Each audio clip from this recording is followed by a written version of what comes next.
Friends, welcome back to Nisha's diary food.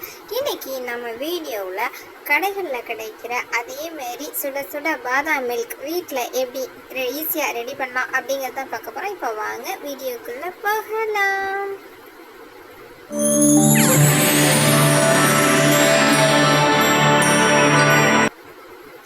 இப்போ நான் இதுக்கு பாதாம் மில்க் செய்கிறதுக்கு நம்ம பாதாம் பருப்பு எடுத்துக்கிறோம். இதை ஒரு பாத்திரத்தில் போட்டு நம்ம இதை கொஞ்சம் ஊற வச்சுக்கிறணும். ஏன்னா தோல் எடுக்கணும்ல, அதுக்காக நம்ம தண்ணி ஊற்றி ஊற வச்சுக்கணும். ஆனால் நான் இப்போ ஹாட் வாட்டர் தான் ஊற்றுறேன். ஹாட் வாட்டர் ஊற்றுறோம்னா ஒரு 10 நிமிஷத்துலேயே நம்ம தோல் உரிச்சிடலாம். தோல் உரிக்கும் ரொம்பவும் ஈஸியாக இருக்கும். அதுக்காக தான் இப்போ பாருங்கள், ஒரு 10 நிமிஷம் கழித்து பாருங்கள் எடுத்து நம்ம தோல் உரித்து பார்க்குறோம். எவ்வளோ சூப்பராக வந்துருச்சு பாருங்கள், ரொம்பவே ஈஸியாக வருதில்ல.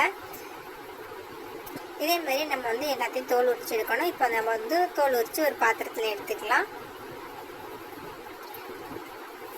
இப்போ தோல் உரிச்ச பாதாமி எல்லாத்தையுமே நம்ம மிக்ஸி ஜாரில் போட்டு நம்ம கிரைண்ட் பண்ணிக்கிறணும். சும்மா ஃபஸ்ட்டு ஒரு பல்ஸ் கொடுத்துக்கிறேங்க.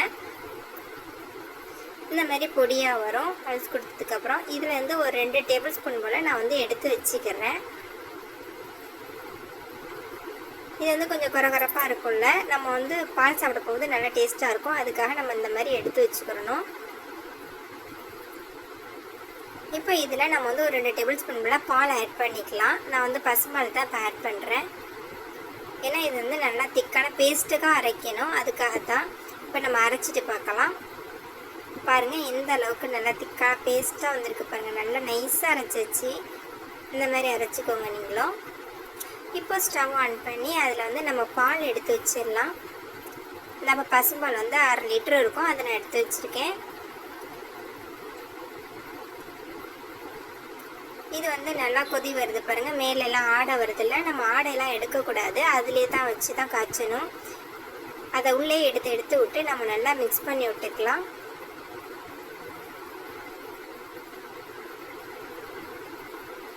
இப்போ 1/2 லிட்டர் பால் கொஞ்சம் ஒரு 100 கிராம் போல் வற்றி வரட்டும்.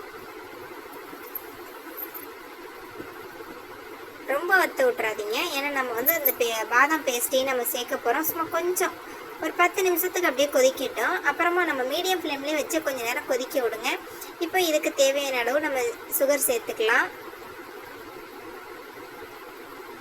நான் ஒரு 1/4 கப் போல் சேர்த்துக்கிறேன். அது ஒரு 3 டேபிள் ஸ்பூன் போல் இருக்கும்.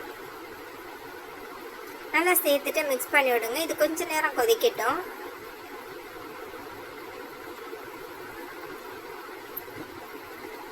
அதுக்கப்புறம் நம்ம எடுத்து அரைச்சி வச்சுருக்கோம்ல பாதாம் பேஸ்ட்டு, அதை இந்த பாலில் மிக்ஸ் பண்ணிக்கலாம்.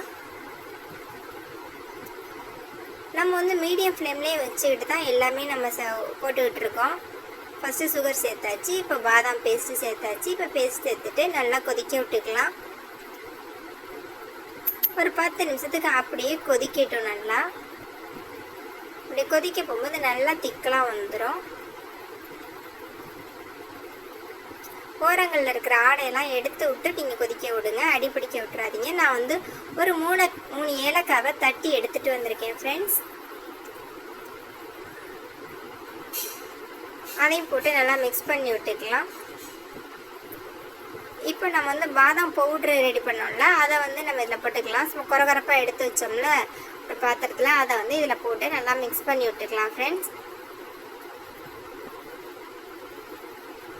கடைகள் எல்லாம் இந்த மாதிரி தான் செஞ்சு நமக்கு தருவாங்க. நல்லா ஹாட்டாக இருக்கும்ல, அதே மெத்தடுக்கு தான் நம்ம வீட்டில் செய்கிறோம்.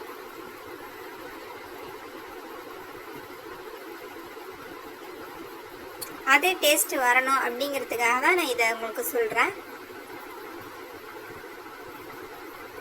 இப்போ ஒரு பிஞ்ச் அளவு மஞ்சத்தூள் போட்டுக்கலாம், அந்த கலருக்காக வேண்டி. இதை நல்லா மிக்ஸ் பண்ணி விட்டுக்கலாம். போட்ட உடனே உங்களுக்கு கலர் வராது, கொஞ்சம் நேரம் நம்ம கொதிக்க விடணும். கொதிக்க விட்டோம்னு சொன்னால் நல்லா கலர் வந்துடும். மறுபடியும் மஞ்சத்தூள் இது சேர்த்துறாதீங்க, கொஞ்சம் ஒரு பிஞ்சு போட்டாலே போதும். பாருங்கள், அப்படியே கொதிச்சு வரையில் கலர் எப்படி வருதுன்னு சொல்லிட்டு அப்படியே அதில் வெண்ணெய்லாம் அப்படியே படர்ந்து வருது பாருங்கள். அதெல்லாம் நல்லா மிக்ஸ் பண்ணி விட்டுக்கணும். அவ்வளோதான், ரொம்பவே ஈஸியாக பாதாம் மில்க் ரெடி ஆகிடுச்சு. இப்போ நம்ம ஒரு கிளாஸில் ஊற்றி சர்வ் பண்ணிக்கலாம். ஃபுல்லாக ஊற்றிக்கலாம். நான் ஒரு 3 பாதாமை சின்னதாக கட் பண்ணி டெக்கரேஷனுக்காக மேலே தூவி விட்றேன்.